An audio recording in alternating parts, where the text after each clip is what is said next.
काले। मेरी हिंदी कक्षा हिंदी पथ में आपका स्वागत है। चैनल पर अगर आप नए हैं तो इसे सब्सक्राइब कर लीजिएगा, बेल आइकॉन प्रेस कर दीजिएगा ताकि मेरी कक्षाएं यूं ही आपको मिलती रहें। मल्हार एनसीईआरटी की नई किताब है हिंदी की कक्षा 6 के लिए। उसके लेसन एक के बाद एक हम करते चले जा रहे हैं। तो आज बारी है इसी पुस्तक के पाठ 8 की। इसका शीर्षक है सत्रिया और बिहू नृत्य। भाई सत्रिया शब्द जब मैंने पहली बार सुना था ना तो मुझे लगा था कि ये क्या है।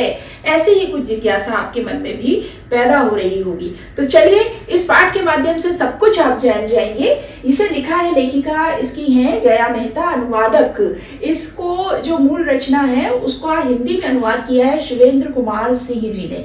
यह नृत्य कथा जया मेहता की जो एक किताब है नृत्य कथा उसमें से लिया गया ये अंश है जिसका शीर्षक है सत्रिया और बिहू नृत्य। भाई देखिए, बिहू नृत्य आप सभी जानते ही होंगे कि हमारे भारत का पूर्वोत्तर राज्य है असम और वहां का ये बिहू नृत्य जो होता है, बिहू त्योहार भी है, बिहू नृत्य भी है और यहीं पर होता है सत्रिया नृत्य।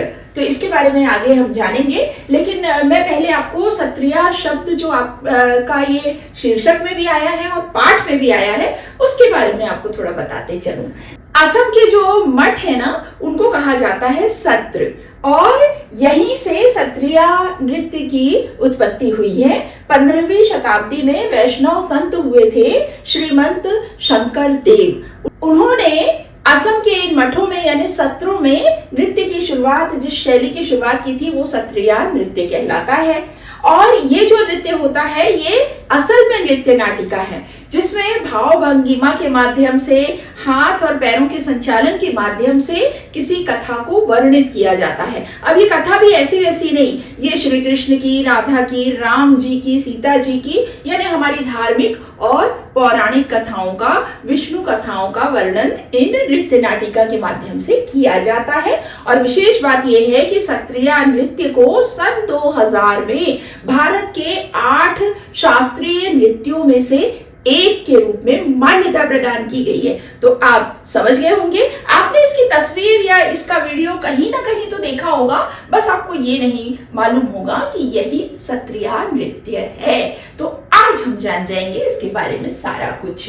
अब देखिए यहाँ इस लेसन में ये जो पाठ है जया मेहता जी ने जो लिखा है इस पाठ को, इसमें एक कहानी, एक बैकग्राउंड के माध्यम से सारी बातें चलती हैं और आपको नॉलेज मिलता चला जाता है। इसमें पात्र हैं एलेसेंड्रा, उनके पति हैं ब्रायन, ठीक है, इनकी बेटी है एंजेला और रीना सेन एक विख्यात लेखिका है और अनु है उनकी बच्ची, ठीक है।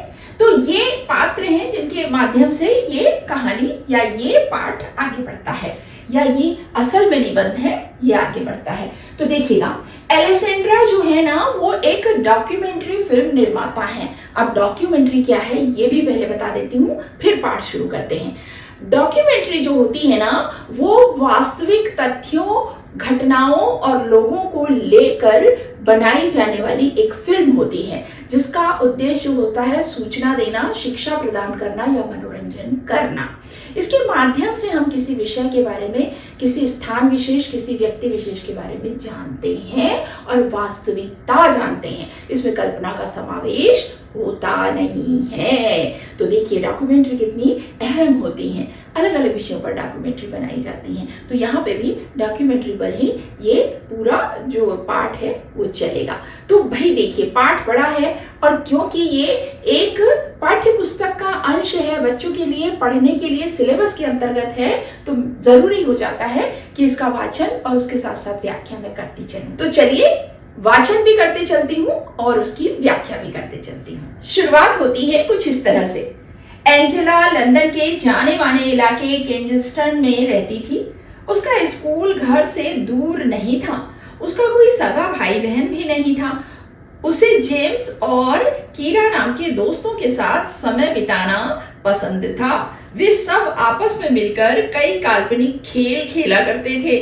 उन्हें ऐसी कहानियों का पात्र बनने में मजा आता था जिसमें दूर दराज की दुनिया का जिक्र हो। एंजेला को हर उस कहानी से प्यार था जिसमें उसे ताजमहल, एफिल टावर या कोलोजियम की यात्रा पर जाना हो। उसे बिल्कुल अंदाजा नहीं था कि जल्दी ही यात्राओं की उसकी ये कहानियां सच साबित होने वाली हैं। तो शुरुआत यहाँ से होती है कि एंजेला नाम की एक छोटी बच्ची है जो कि लंदन में रहती है और उसे उसके अपने सगे कोई भाई बहन नहीं है, उसके 2 मित्र हैं, उनके साथ वो खेला करती है और अक्सर उसे दूर दराज के इलाकों में जो प्रसिद्ध इमारतें हैं और प्रसिद्ध जगहें हैं उनके बारे में जानना बड़ा अच्छा लगता है, वहाँ की यात्रा करना अच्छा लगता है। अब देखिए, वो एंजेला नहीं जानती थी कि जल्दी ही उसे ये मौका मिलने जा रहा है। कैसे, आगे देखते हैं। एंजेला की मां एलेसेंड्रा एक डॉक्यूमेंट्री फिल्म निर्माता थी।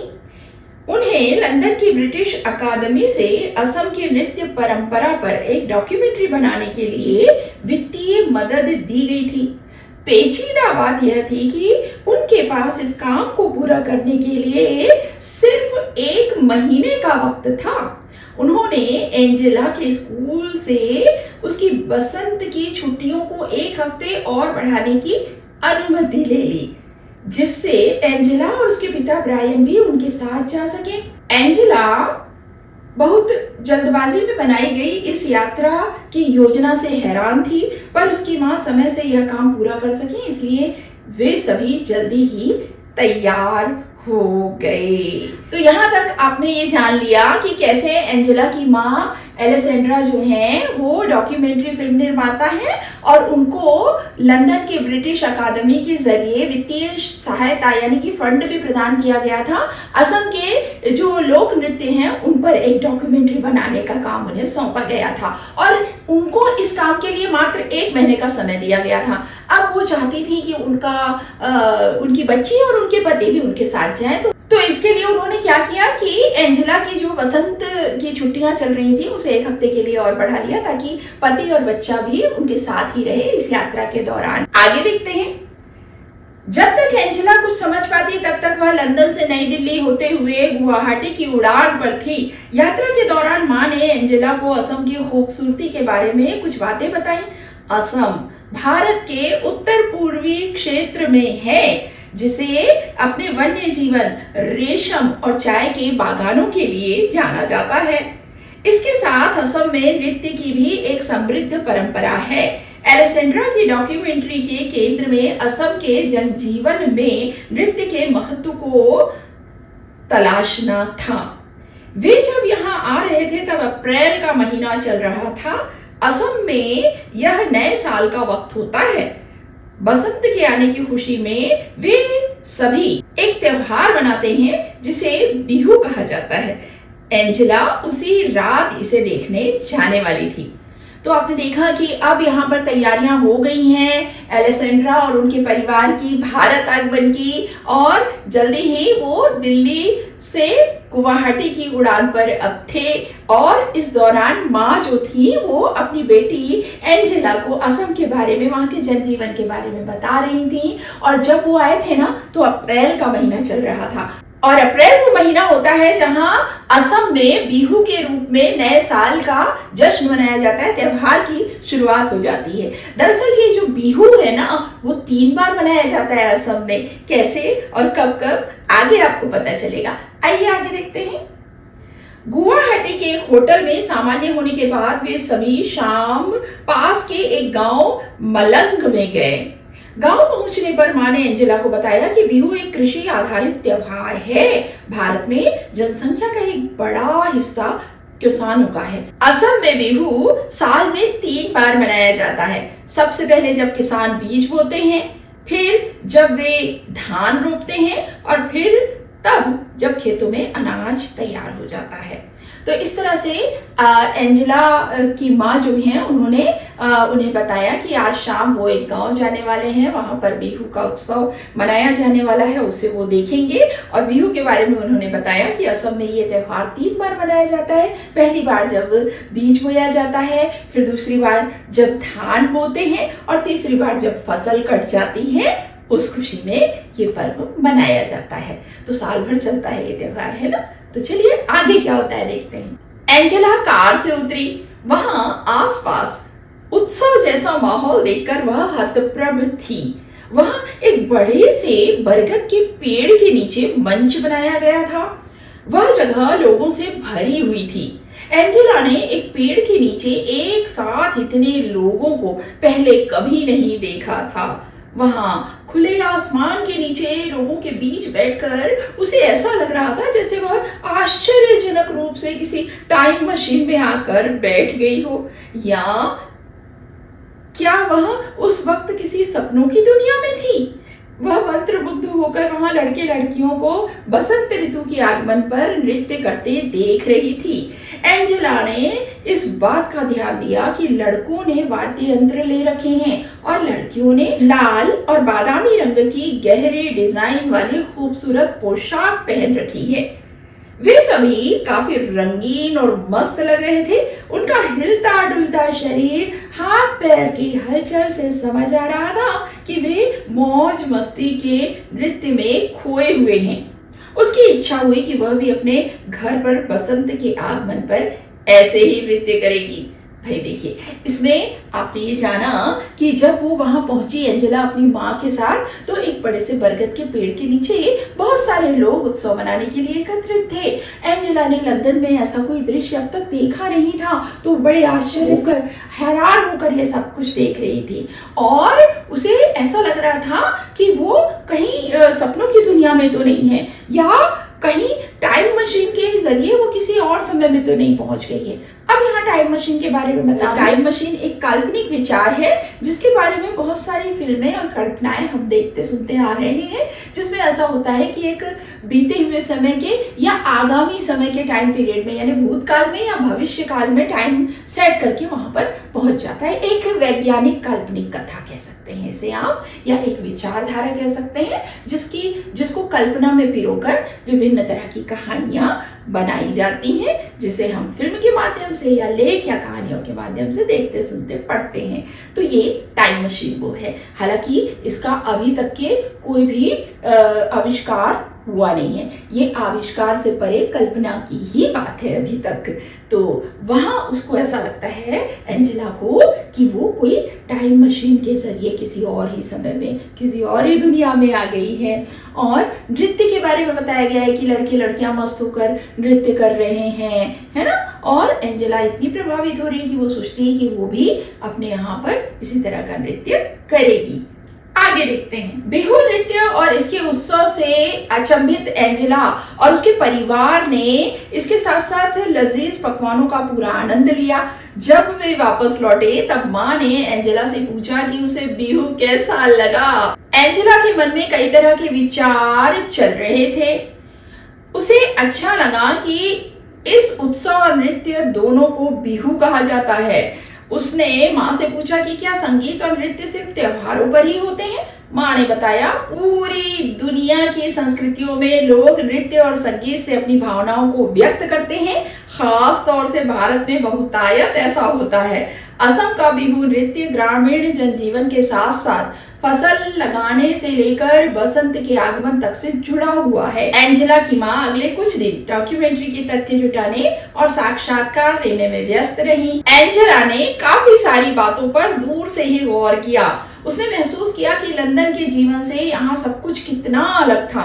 उसे अपनी माँ पर गर्व हुआ कि वे एक वैज्ञानिक कहानीकार की तरह हैं जो अपनी फिल्मों के द्वारा बहुत सी चीजें एक साथ दिखाती हैं। तो यहाँ आपने ये देखा कि इस उत्सव का उसके परिवार ने पूरा आनंद लिया और एंजेला को ये बात बड़ी अच्छी लगी कि ये जो बिहू है वो त्योहार का भी नाम है और नृत्य शैली का भी नाम है और सब कुछ उसे बड़ा अच्छा लग रहा था। और उसने देखा कि गीत संगीत के माध्यम से इस नृत्य के जरिए बड़े उल्लास के खुशी के साथ अपनी भावनाएं व्यक्त की जा रही हैं। और कुछ दिनों तक उसके बाद उसकी माँ एलिसेंड्रा जो थी वो अपने डॉक्यूमेंट्री के काम में बिजी रही और एंजेला दूर से ही चीज़ों को ऑब्जर्व कर रही थी, समझ रही थी कि क्या हो रहा है। और असल में उसे ये बहुत अच्छा लग रहा था क्योंकि यहाँ जो कुछ वो देख रही थी ऐसा कुछ लंदन में उसने कभी नहीं देखा था। यहाँ की दुनिया बिल्कुल वहाँ की दुनिया से अलग थी।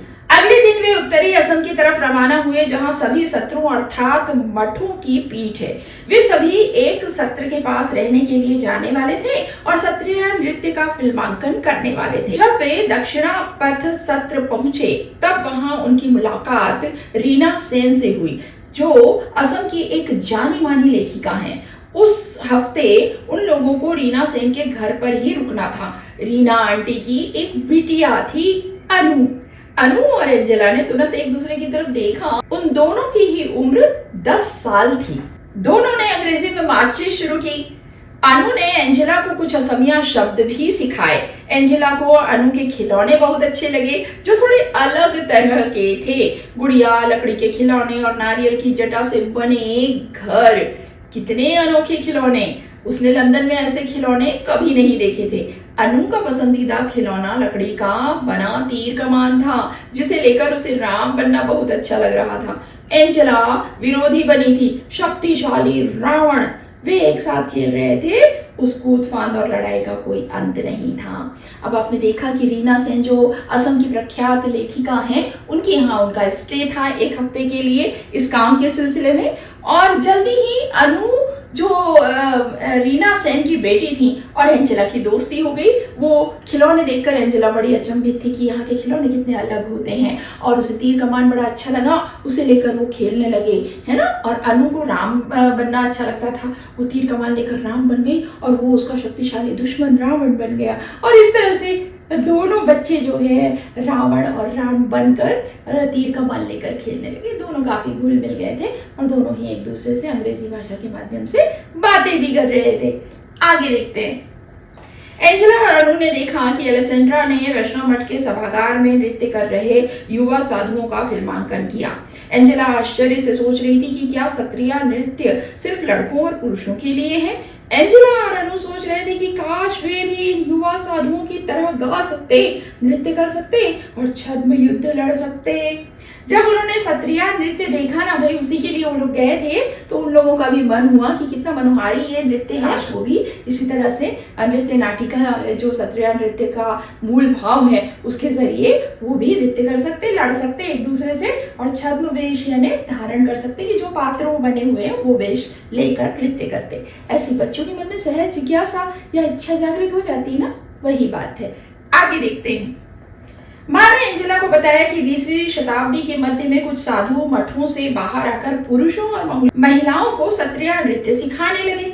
शुरू में ऐसे साधुओं को मठों से निकाल दिया गया, लेकिन आधुनिक दौर में महिला सत्रिया कलाकारों के लिए मंच पर नृत्य करना आम बात हो गई है। उस रात माँ महिला सत्रिया नृत्यांगनाओं का फिल्मांकन करने वाली थी। तो यहाँ हमने ये देखा कि शुरू में जो मठ के अंदर, सत्र के अंदर जो साधु रहते थे, युवा साधु, वही नृत्य करते थे। फिर कालांतर में कुछ समय बाद उन्होंने बाहर जाकर लोगों को सिखाना, आम लोगों को सिखाना शुरू किया। जब ये मठाधिकारियों को ये बात पता चली तो उन्हें मठ से निष्कासित कर दिया गया। ये उस दौर की बात थी। धीरे धीरे ये एक्सेप्ट किया जाने लगा और आज तो ऐसी स्थिति है कि सभी, चाहे वो पुरुष हो या महिला, सभी इस नृत्य को करते हैं। तो आगे देखते हैं। एंजेला बहुत उत्साहित थी। उसने रीना आंटी से आग्रह किया कि वे अनु को भी सत्रिया नृत्य में महिला नृत्य को देखने के लिए साथ आने दें। आंटी ने स्वीकृति दे दी। उस रात अनु और एंजेला सत्रिया नृत्य देखने गए, जिसमें भगवान विष्णु के 2 द्वारपालों जय विजय की कहानी थी। पर्दा उठा और एंजेला ने देखा कि सफेद पगड़ी नुमा टोपी में 2 महिलाएं नृत्य और नाटक की शैली में कमाल का अभिनय कर रही हैं। जैसे जैसे कहानी आगे बढ़ी, उन दोनों ने देखा कि जिस तरह जय और विजय ने कई बड़े ऋषियों को भगवान विष्णु से मिलने नहीं दिया, क्योंकि उस वक्त भगवान विष्णु सो रहे थे। वे ऋषि नाराज हो गए। उन्होंने जय विजय को असुर बनने का श्राप दे दिया। भगवान विष्णु की नींद जब टूटी, तब उन्हें अपने द्वारपालों को बचाने के लिए आना पड़ा। उन्होंने वचन दिया कि वे जय और विजय को मारकर उन्हें श्राप से बचा लेंगे। बाद में जय और विजय दोबारा भगवान विष्णु के द्वारपाल बने। तो ये भगवान विष्णु के 2 द्वारपालों की कथा का यहाँ पर फिल्मांकन, एक प्रस्तुतिकरण किया जा रहा था नाटिका के माध्यम से, सत्रिया नृत्य के माध्यम से। तो इसमें जय विजय की कहानी यहाँ बताई गई है और वाचन से ही आप समझ गए थे कि कहानी क्या है। है ना। आगे बढ़ते हैं। एंजेला को यह कहानी नाटकीय और दिलचस्प लगी। सत्रिया महिला नृत्यांगनाओं ने जिस प्रकार की शक्ति, बल और आकर्षण प्रदर्शित किया वह अद्भुत था। एंजेला को लगा कि उन महिला कलाकारों की प्रस्तुति सत्रिया नृत्य करने वाले पुरुष कलाकारों से भी बेहतर थी। क्या बात है, यानी उनकी एनर्जी महिलाओं की जो थी वो पुरुष कलाकारों से भी बढ़कर लगी इन लोगों को। आगे देखते हैं। इसके बाद के दिनों में अनु और एंजेला के ख्यालों में बस सत्रिया नृत्य ही घूम रहा था। उन दोनों ने स्वर्ग के द्वार पर जय विजय की तरह हथियार और तलवार चलाते हुए नृत्य किया। एलेसेंड्रा बच्चों की इस उत्सुकता को समझ गई और वे उन्हें सत्रिया कलाकारों के होने वाले साक्षात्कार में साथ लेकर गई। एंजेला और अनु बहुत खुश थी। उन नृत्यांगनाओं के नाम प्रिया और रीता थे। वे लड़कियों को सत्रिया और बिहू की कुछ खूबसूरत मुद्राएं और बारीकियां सिखा रही थी। एंजेला अत्यधिक प्रसन्न थी। वापस लौटने के बाद भी वह चलने, खाना खाने और यहाँ तक कि खेलने के दौरान भी नृत्य करती रही। वापस लंदन जाने के बाद वह उन सभी रिकॉर्डिंग्स को देखती रही जो उसकी माँ ने रिकॉर्ड की थी। पूरे उत्साह के साथ वह असम की समृद्ध नृत्य परंपरा को याद करती रही। रंग बिरंगा सत्रिया और आनंदित करने वाला बिहू। तो अब यहाँ जब सत्रिया नृत्य के प्रति दोनों बच्चों की उत्सुकता एलेसेंड्रा ने देखी तो उन्होंने क्या किया, अगली बार वो सत्रिया कलाकारों, महिला कलाकारों से भेंट वार्ता या इंटरव्यू करने वाली थी, तो वो उन लोगों को भी साथ लेकर गई। ये दो कलाकार कौन थी? प्रिया और रीता। ये दोनों लड़कियां जो नृत्यांगनाएं थी वो दूसरी लड़कियों को ट्रेंड कर रही थी, भाव भंगिमा, नृत्य की बारीकियां सिखा रही थी। ये सब बड़ी उत्सुकता से दोनों बच्चे देख रहे थे। और वापस लौटने के बाद ना वो उन वहां से सीखी हुई चीजें जो उन्होंने ऑब्जर्व की थी, महसूस की थी, देखा था, उसके आधार पर वो दोनों पूरे समय ये नृत्य करती रही। और ये बात तो सत्रिया नृत्य और जो रंग बिरंगा बिहू जो था वो कितना आनंदित करने वाला है बच्चों के लिए, ये बात एलेसेंड्रा समझ रही थी। तो उन्होंने आगे इसको लेकर क्या किया, आइए देखते हैं।